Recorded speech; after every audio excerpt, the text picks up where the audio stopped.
T20 world cup में Pak Bharat match की टिकटों की कीमत सुनकर आपके होश उड़ जाएंगे। New York, daily Pakistan online. ICC T20 world cup में पाक भारत तफसीलात के मुताबिक न्यूयॉर्क स्टेडियम के डायमंड क्लब के टिकट की कीमत $20,000 यानी 56 लाख पाकिस्तानी रुपए है।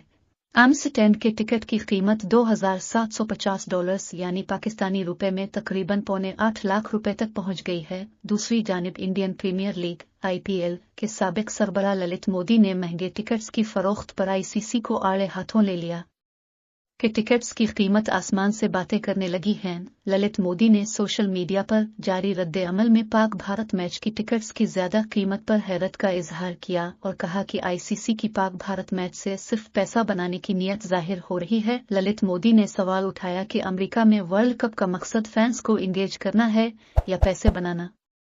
याद रहे कि T20 वर्ल्ड कप में पाकिस्तान और भारत के दरमियान मैच 9 जून को न्यूयॉर्क में खेला जाएगा।